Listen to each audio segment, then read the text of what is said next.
ಇತ್ತೀಚಿನ ದಿನಗಳಲ್ಲಿ ರಾಜ್ಯದ ಪ್ರಮುಖ ಮಠವೊಂದರ ಸ್ವಾಮೀಜಿಯವರ ಪ್ರಕರಣಕ್ಕೆ ಸಂಬಂಧಿಸಿದಂತೆ ಸ್ಪೀಡ್ ನ್ಯೂಸ್ ಚಾನೆಲ್ ನನ್ನ ಭಾವಚಿತ್ರಗಳನ್ನು ದುರುದ್ದೇಶಪೂರ್ವಕವಾಗಿ ಬಳಸಲಾಗುತ್ತಿದೆ.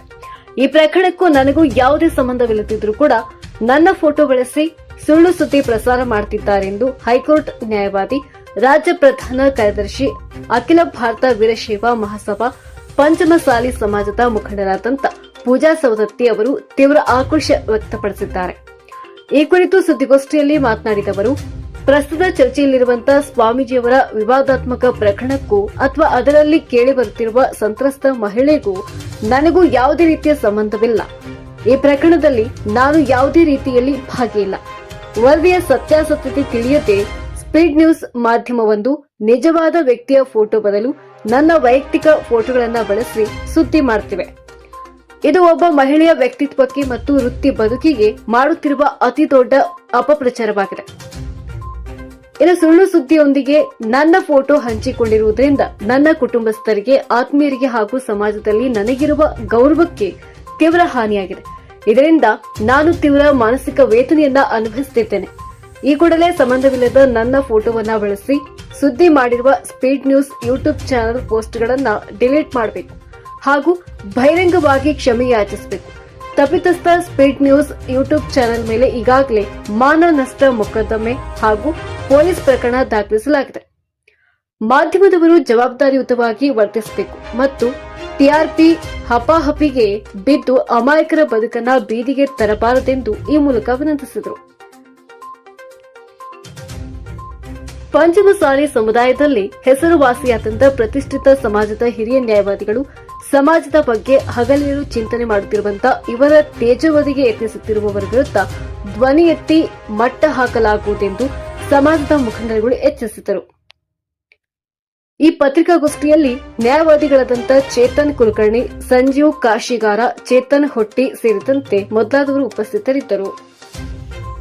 4-5 ದಿವಸದಿಂದ ಒಂದು ವಿಷಯವನ್ನು ಇಟ್ಕೊಂಡು ಸ್ಪೀಡ್ ನ್ಯೂಸ್ ಕನ್ನಡ ಚಾನೆಲ್ದವರು, ಅದು ಯೂಟ್ಯೂಬ್ ಆ್ಯಂಡ್ ಫೇಸ್ಬುಕ್ ಅಷ್ಟೇ ಇದೆ, ಅದರಲ್ಲಿ ವಿದೌಟ್ ಮೈ ಪರ್ಮಿಷನ್, ನನ್ನ ಪರ್ಮಿಷನ್ ಇಲ್ಲದೆ ಫೋಟೋನ ಬ್ಲರ್ ಮಾಡಿ ಅಪ್ಲೋಡ್ ಮಾಡಿದ್ದಾರೆ. ಅದ್ರ ಬ್ಯಾಕ್ಗ್ರೌಂಡ್ ಹಿನ್ನೆಲೆಯಲ್ಲಿ ಅಸಂಬದ್ಧವಾದಂಥ ವಿಷಯನ ಚರ್ಚೆ ಮಾಡ್ತಾ ಇದ್ದಾರೆ.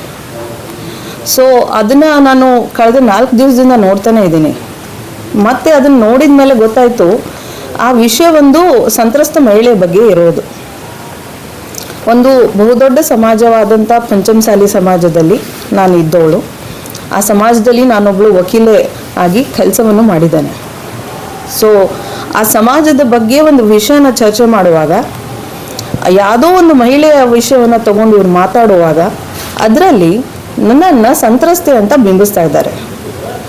ಆ ಕಮ್ಯುನಿಟಿಗೆ, ಆ ಇಡೀ ಸಮುದಾಯಕ್ಕೆ ನಾನು ವಕೀಲ ವೃತ್ತಿಯನ್ನು, ಆ ವಕೀಲ ವೃತ್ತಿಗೆ ಇವರು ನಾನು ಆ ಕೆಲಸ ಮಾಡಿದ್ದೀನಿ ಅನ್ನೋ ಥರ ಮಿಸ್ಲೀಡ್ ಮಾಡ್ತಾ ಇದ್ದಾರೆ. ನನ್ನ ಫೋಟೋನ ತೊಗೊಂಡು ನಿಮಗೆ ತೋರಿಸ್ತೀನಿ. ಇದರಲ್ಲಿ ಒರಿಜಿನಲ್ ನಂದು ಪಿಕ್ಚರ್ ಈ ಥರ ಇದೆ. ನಾನು ಅಪ್ಲೋಡ್ ಮಾಡಿದ್ದು ನನ್ನ ಫೇಸ್ಬುಕ್ಕಲ್ಲಿ. ಇದು ನನ್ನ ಫೇಸ್ಬುಕ್ಕಲ್ಲಿ ನನ್ನ ಅಕೌಂಟಲ್ಲಿ ನಾನು ಓಮನ್ ದೇಶಕ್ಕೆ ಹೋದಾಗ ಒಂದು ವಿಶ್ವವಾಣಿ ಸಂಸ್ಥೆಯವರು ಒಂದು ಅವಾರ್ಡ್ಗಾಗಿ ನನ್ನನ್ನು ಕರ್ಕೊಂಡು ಹೋಗಿದ್ರು. ಆ ಅವಾರ್ಡ್ ವಿನ್ನರ್ ಆಗಿ ನಾನು ಒಬ್ಬಳು ಭಾಗಿಯಾಗಿದ್ದೆ. ಸುಮಾರು 42 ಜನರಲ್ಲಿ ನಾನು ಒಬ್ಬಳು ಭಾರತೀಯಳಾಗಿ ಹೋಗಿದ್ದೆ. ಅಲ್ಲಿ ಈ ಮರಳುಗಾಡು ಪ್ರದೇಶವನ್ನು ನಾನು ಅಲ್ಲಿ ಎಲ್ಲರೂ ತಗೊಳ್ಳೋ ಹಾಗೆ ನಾನು ನನ್ನ ಭಾವಚಿತ್ರಗಳನ್ನು, ನನ್ನ ಫೋನಿನಿಂದ ತಗೊಂಡಿರೋ ಭಾವಚಿತ್ರನ ಅಪ್ಲೋಡ್ ಮಾಡಿರ್ತೀನಿ ಫೇಸ್ಬುಕ್ಕಲ್ಲಿ. ಅದನ್ನು ಯಾವಾಗ ಮಾಡಿದ್ದೀನಿ ಅಪ್ಲೋಡ್ ಅಂದರೆ August 12 2025 ಮಾಡಿರೋದು. ಇದು ಓಮನ್ ದೇಶಕ್ಕೆ ಹೋಗಿದ್ದು ಜನವರಿ 2025 31ನೇ ತಾರೀಕಿಂದ ಹಿಡಿದು ಫೆಬ್ರವರಿ 6ನೇ ತಾರೀಕುವರೆಗೂ ನಾವು ಹೋಗಿದ್ವಿ. ಅಲ್ಲಿ ಇಲ್ಲಿ ಏನಿದಾರಲ್ಲ ಹಿಂದ್ಗಡೆ ಓಡಾಡ್ತಾ ಇರೋರು ಇವರೆಲ್ಲರೂ ಅವಾರ್ಡ್ ವಿನ್ನರ್ಸ್. ಇವರು ಸ್ವಾಮೀಜಿಯವರು, ಇವರು ಚೀಫ್ ಗೆಸ್ಟ್ ಆಗಿ ಕರೆದಿದ್ರು ಆಗಿನ ಟೈಮಲ್ಲಿ. ಸೊ ಈ ಫೋಟೋ ನಾನು ಆಗಸ್ಟ್ ತಿಂಗಳಲ್ಲಿ ಅಪ್ಲೋಡ್ ಮಾಡಿದ್ದೆ. ಸೊ ಈಗ ಏನಾಗ್ತಾ ಇದೆ ಅಂತಂದರೆ, ಈ ಫೋಟೋನ ನ್ಯೂಸ್ 18 ಕನ್ನಡ ಚಾನೆಲ್ದವರು ಈ ಥರ ನನ್ನ ಫೋಟೋನ ಸ್ಪೀಡ್ ನ್ಯೂಸ್ ಕನ್ನಡ ಚಾನೆಲ್ದವರು ಈ ಥರ ಬ್ಲರ್ ಮಾಡಿ ಹಾಕಿ ಮೇಲೆ ಕೆಳಗೆ ಆ ಸಂತ್ರಸ್ತ ಮಹಿಳೆ ಇವಳೆ ಅನ್ನೋ ಥರ ಮಿಸ್ಲೀಡ್ ಮಾಡ್ತಾ ಇದ್ದಾರೆ. ಆ ಮಹಿಳೆಗೂ ನನಗೂ ಸಂಬಂಧವಿಲ್ಲ. ನಾನು ಪಂಚಮಸಾಲಿ ಸಮುದಾಯದಿಂದಲೇ ಹುಟ್ಟಿದಿಂದ ಮಹಿಳೆ, ಆ ಸಮುದಾಯದಲ್ಲೇ ಇದ್ದವಳು. ಗುರುಗಳು ನಮ್ಮ ಗುರುಗಳೇ, ಸಮಾಜದ ಗುರುಗಳೇ. ಸಮಾಜಕ್ಕಾಗಿ ನಾನು ಹೋರಾಟ ಮಾಡಿದ್ದೇನೆ, ಸಮಾಜಕ್ಕಾಗಿ ನಾನು ದುಡಿದಿದ್ದೇನೆ, ಸಮಾಜಕ್ಕಾಗಿ ಸೇವೆಯನ್ನು ಸಲ್ಲಿಸಿದ್ದೇನೆ. ಈ ಥರ ನನ್ನ ಫೋಟೋನ ದುರ್ಬಳಕೆ ಮಾಡ್ತಾ ಮಾಡ್ತಾ ಈ ಮಹಿಳೆ ಏನಿದ್ದಾಳೆ ರಿಪೋರ್ಟರ್ ಕಾವ್ಯ ಹೆಗಡೆ ಅನ್ನೋಳು ಅಸಂಬದ್ಧವಾದಂಥ, ಅವಾಚ್ಯವಾದಂಥ, ಅಶ್ಲೀಲವಾದಂಥ ಬ್ಯಾಕ್ಗ್ರೌಂಡ್ ರಿಪೋರ್ಟ್ ಮಾಡ್ತಾ ಇದ್ದಾಳೆ ನ್ಯೂಸ್, ಕಾವ್ಯ ಹೆಗಡೆ ಅನ್ನೋಳು. ಹಾಗೆಯೇ ಸ್ಪೀಡ್ ನ್ಯೂಸ್ ಕನ್ನಡದವರು ಮುಖ್ಯಸ್ಥರು ಈ ವರದಿ ಕೊಡುವಾಗ ಹಿಂದೆ ಮುಂದೆ ಯೋಚನೆ ಮಾಡಿಕೊಡ್ಬೇಕು. ಏನೇ ಇದ್ರೂ ಅವ್ರು ಮಾಡ್ತಾ ಇರೋ ನ್ಯೂಸ್ ಏನಿದೆ ಅದ್ರ ಬಗ್ಗೆ ನನಗೆ ಯಾವುದೂ ತಕರಾರಿಲ್ಲ. ಬಟ್ ಒಂದು ಎಥಿಕ್ಸ್ ಇರಬೇಕು. ಜರ್ನಲಿಸಮ್ನಲ್ಲಿ ಒಂದು ಎಥಿಕ್ಸ್ ಇರುತ್ತೆ, ಕ್ರಾಸ್ ವೆರಿಫಿಕೇಶನ್ ಇರುತ್ತೆ. ಇವಾಗ ನಾನು ಏನು ಮಾಡಿದ್ದೀನಿ ಅಂದರೆ ಅವ್ರ ಮೇಲೆ ಕಂಪ್ಲೇಂಟ್ ಮಾಡಿ FIR ರಿಜಿಸ್ಟ್ರೇಷನ್ ಮಾಡಿಸಿದ್ದೀನಿ. ಇದರಲ್ಲಿ A1 speed news Kannada channel ಮುಖ್ಯಸ್ಥರು, A2 ಇರೋದು ಕಾವ್ಯ ಹೆಗಡೆ ನಿರೂಪಕಿ. ಯಾಕೆ ಅಂತಂದರೆ ಹಲವಾರು ವಿಷಯಗಳನ್ನು ಒಳಗೊಂಡಂತೆ ನಾನು ವಕೀಲ ವೃತ್ತಿಯಲ್ಲಿ ಹೈಕೋರ್ಟ್ ನ್ಯಾಯವಾದಿಗಳಾಗಿದ್ದು ಕೆಲವೊಂದು ಕಾನೂನು ಕ್ರಮಗಳನ್ನ ಜರುಗಿಸಲೇಬೇಕಾದಂಥ ಅನಿವಾರ್ಯತೆ ನನಗೊದಗಿ ಬಂದಿದೆ. ಇಡೀ ಸಮಾಜಕ್ಕೆ ಇದೊಂದು ಕೆಟ್ಟ ಕಳಂಕವಾದಂಥ ಒಂದು ವಿಷಯ.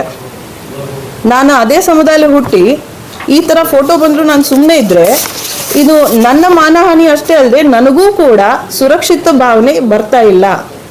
ಇವರು ಮಿಸ್ಲೀಡ್ ಮಾಡ್ತಾ ಇದ್ದಾರೆ ಸಮಾಜಕ್ಕೆ. ಸಮಾಜದ ಗಣ್ಯ ವ್ಯಕ್ತಿಗಳು ನಾನೇ ಇದನ್ನು ಮಾಡ್ತಾ ಇದ್ದೀನಿ ಅನ್ನೋ ಲೆಕ್ಕಕ್ಕೆ ಹೋಗ್ತಾ ಇದ್ದಾರೆ. ಈ ಕ್ಲಾರಿಫಿಕೇಶನ್ ಕೊಡೋದಕ್ಕಾಗಿ ನಾನು ಇವತ್ತು ಎಲ್ಲರ ಮುಂದೆ ಬಂದಿದ್ದೀನಿ. FIR ಅನ್ನು ರಿಜಿಸ್ಟ್ರೇಷನ್ ಮಾಡಿಸಿದ್ದೀನಿ. ಮತ್ತು ನನಗೆ ಇವಾಗ ಗೊತ್ತಾಗ್ತಾ ಇದೆ, ಕಳೆದ ಒಂದು ವಾರದಲ್ಲಿ ಈ ಸ್ಪೀಡ್ ನ್ಯೂಸ್ ಕನ್ನಡ ಮೇಲೆ 4-5 ಕೇಸ್ ದಾಖಲಾಗಿದೆ. ಅಷ್ಟೇ ಅಲ್ಲದೆ ಈ ಚಾನೆಲ್ನವರು, ಯೂಟ್ಯೂಬ್ ಚಾನೆಲ್ದವರು ಎಕ್ಸ್ಟಾರ್ಷನ್ ಮತ್ತು ಬ್ಲ್ಯಾಕ್ ಮೇಲಿಂಗ್ ಮೇಲೆ ಕ್ರಿಮಿನಲ್ ಕೇಸಸ್ನ ಫೇಸ್ ಮಾಡ್ತಾ ಇದ್ದಾರೆ. ಇದೇ ಮುಖ್ಯಸ್ಥರು MD ವೀರೇಶ್ ಅನ್ನೋರು ಇವಾಗ ಎಸ್ಕೇಪ್ ಆಗಿದ್ದಾರೆ, ಅಬ್ಸ್ಕಾಂಡಿಂಗ್. ಸೊ ಈ ಥರದೊಂದು ಯಾವುದೋ ಅಸಂಬದ್ಧವಿಲ್ಲದ ಒಂದು ವಿಚಾರಕ್ಕೆ ನಮ್ಮಂಥ ಹೆಣ್ಮಕ್ಳು ಫೋಟೋ ತೊಗೊಂಡು ದುರುಪಯೋಗ ಮಾಡೋದು ಎಷ್ಟು ಮಟ್ಟಿಗೆ ಸರಿ? ಇದು ನನ್ನ ಪ್ರಶ್ನೆ. ಕನ್ಸೆಂಟ್ ಇಲ್ಲದೆ ಪ್ರೈವೇಸಿ, ನನ್ನ ಪ್ರೈವೇಸಿ ಇದು. ನಾನು ಫೇಸ್ಬುಕ್ಕಲ್ಲಿ ಇಟ್ಟಿದ್ದೀನಿ, ನಾನು ಅಪ್ಲೋಡ್ ಮಾಡಿದ್ದೀನಿ, ನಾನು ಒಂದು ಪಬ್ಲಿಕ್ ನೋಡಲಿ ಅಂತಲೇ ಹಾಕಿರೋದು. ಇದನ್ನು ಮಿಸ್ಯೂಸ್ ಮಾಡೋದಕ್ಕೆ ಇವ್ರು ಯಾರು? ನಾನು ಏನಾದ್ರು ಮಾಡೋದು ಹೇಳ್ರಿ. ಇವತ್ತು ಯಾಕೆ ಬಂದೇವಪ್ಪ ಅಂತಂತಂದ್ರೆ ಇವತ್ತು ಮತ್ತೆ ಹೊಳ್ಳಿ ಟಾರ್ಗೆಟ್ ಮಾಡಿದ ಯಾರಿಗೆ? ನಮ್ಮ ಸಮಾಜದ ಹೆಣ್ಮಗಳಿಗೆ. ಅದು ಒಂದು ವೃತ್ತಿಲಿನ ವಕೀಲಿ, ಹೈಕೋರ್ಟ್ನ ಪ್ರಾಕ್ಟೀಸ್ ಮಾಡುವಂಥ ಒಬ್ಬರು ಹೆಣ್ಮಗಳು. ನಾಟ್ ಓನ್ಲಿ ಒಬ್ಬರು ಸಾಮಾನ್ಯ ವಕೀಲಲ್ಲ. ಈಗ ನಮ್ದೇನು ಬೆಳಗಾವಿದಾಗ ಸುವರ್ಣಸೌಧ ಮುಂದೆ ಲಾಟೆ ಏನು ತೊಗೊಂಡು ಹೊಡೆದ್ರಲ್ಲ, ಅವಾಗ ಸರ್ಕಾರಕ್ಕೆ ಏನು ಬೇಕು ಏನು ಬೇಡ ನಮ್ಮ ಸಮಾಜ ಪರವಾಗಿ ನಿಂತಂತಾರೆ ಅವ್ರಿಗೆ ಟಾರ್ಗೆಟ್ ಮಾಡ್ರಪ್ಪ ಅಂತಂತಂದ್ರೆ ಇದೇನ ಇದ್ರ ಹಿಂದೆ ದುರ್ದೇಶ ಇರ್ಬೇಕಲ್ರಿ? ಯಾರು ಇರ್ಬೇಕಲ್ರಿ? ಯಾರೋ ಒಬ್ಬರು ಬಂದು ಬೆಂಗಳೂರಿಂದ ಬಂದ್ರು, ಮೈಸೂರಿಂದ ಬಂದ್ರು, ಸಂಘಗಳಿಗೆ ಅಟ್ಯಾಕ್ ಮಾಡಿದ್ರು, ಅದು ಏನೋ ಒಂದು ವಿಡಿಯೋ ಬಂತು ಹೋತು. ಇದಕ್ಕೆಲ್ಲ ಹಿಂದೆ ಒಬ್ಬರು ಇರ್ತಾರಲ್ರಿ ಸೂತದಾರಿ, ಅವ್ರು ಯಾರೋ ಅವ್ರ ಮುಖ ಸಮಾಜದ ಮುಂದೆ ಬರ್ಬೇಕ್ರಿ. ಸಮಾಜದ ಮುಂದೆ ಅಂತಂದ್ರೆ ನಮ್ಮ ಸಮಾಜ ಅಷ್ಟೇ ಅಲ್ರಿ, ಈ ಪೂರಾ ಸೊಸೈಟಿ ಮುಂದೆ ಬರ್ಬೇಕ್ರಿ. ಇದು ಎಲ್ಲರಿಗೂ ಗೊತ್ತಾಗ್ಲಿ. ಟ್ರಾನ್ಸ್ಪರೆಂಟ್. ಯಾಕಂದ್ರೆ ಒಬ್ಬರು ಸ್ವಾಮಿಗಳು ಟಾರ್ಗೆಟ್ ಮಾಡೋದಾಯ್ತು, ಈಗ ಒಬ್ರು ಹೆಣ್ಮಗಳು ಟಾರ್ಗೆಟ್ ಮಾಡ್ತಾರಪ್ಪ ಅಂತಂದ್ರೆ ಇದು ಸಣ್ಣದ ವಿಷಯ ಅಲ್ರಿ.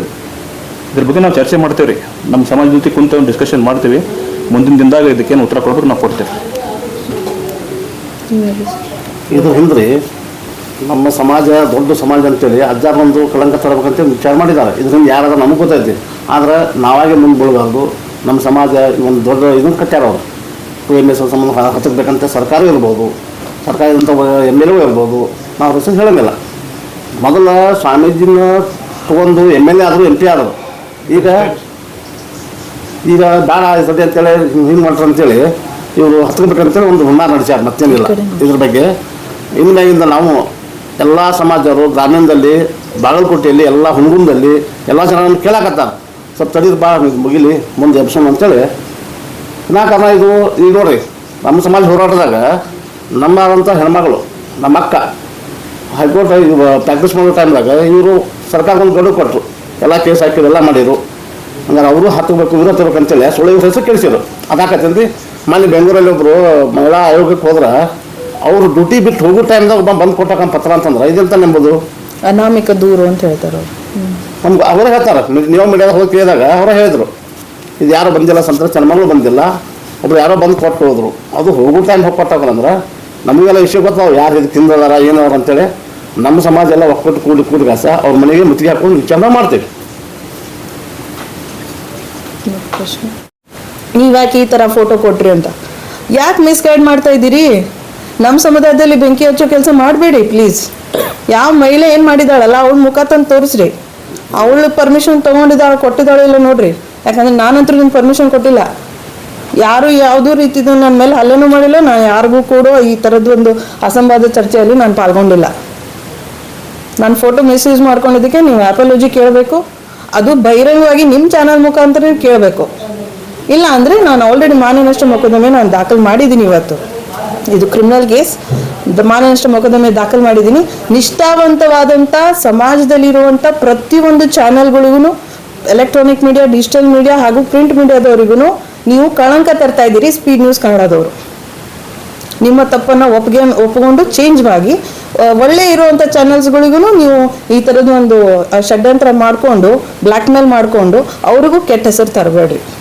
ಅದಷ್ಟೇ ನಾನು ಕೇಳ್ಕೊತೀನಿ. ಇವತ್ತಿನ ಸುದ್ದಿಗೋಷ್ಠಿಗೆ ಇವತ್ತಿಗೆ ನಾನು ಇಲ್ಲಿಗೆ ಅಂತ್ಯ ಮಾಡಬೇಕು ಅಂತ ಆಸೆ ಪಡ್ತಾ ಇದ್ದೀನಿ. Thank you so much. ಧನ್ಯವಾದ. ಏನಾದರೂ ಕ್ವಶನ್ಸ್ ಕೇಳಿ. ಇದು ಒಂದು ವಿಷಯ ಮೇಡಮ್ ಅವ್ರು ಹೇಳಿದಾಗೆ, ಇದು ಸುಪ್ರೀಂ ಕೋರ್ಟಿಂದ ರೈಟ್ ಟು ಪ್ರೈವಸಿ ಅನ್ನೋದು ರೈಟ್ ಟು ಲೈಫ್ ಆರ್ಟಿಕಲ್ 21 ಬರುತ್ತೆ. ಯಾರದೇ ಒಂದು ಭಾವಚಿತ್ರ ಇಟ್ ಕಾಸಸ್ ಕ್ರಿಮಿನಲ್ ಡ್ಯಾಮೇಜ್. ಆಮೇಲೆ ಅದರಿಂದ ಅವರಿಗೆ ಡೆಫಿಮೆಟ್ರಿ ಕಾಂಟೆಂಟ್ನ ಅವರು ಪ್ಲೇ ಮಾಡಿದ್ದಾರೆ. ಅದಕ್ಕೋಸ್ಕರ ಅವ್ರ ಮಾನಹಾನಿಯಾಗಿದೆ. ಇದರಲ್ಲಿ ಮುಂದೆ ಬಂದಿಲ್ಲ, ಸಂತ್ರಸ್ತೆ ನಿಮ್ಮ ಮುಂದೆ ಬಂದಿಲ್ಲ. ನೀವು ಅವ್ರ ಫೋಟೋ ತೊಗೊಂಡ್ಬಿಟ್ಟು ಏನೋ ಒಂದು ಬಿಂಬಿಸಕ್ಕೆ ಹೋಗಿ ಅವ್ರ ಮೇಲೆ ಬರುವಾಗ ಮಾಡಿದ್ರೆ it is a criminal defamation issue. So ಅದಕ್ಕೆ ಅದನ್ನು ನ್ಯಾಯಾಲಯ ಫೋಟೋ ಡಿಲೀಟ್ ಮಾಡಿದ್ರೆ ಒಳ್ಳೆಯದು. ಇಲ್ಲಾಂದರೆ ನ್ಯಾಯಾಲಯದಲ್ಲಿ ನೀವು ಫೇಸ್ ಮಾಡಬೇಕಾಗುತ್ತೆ. ಇದು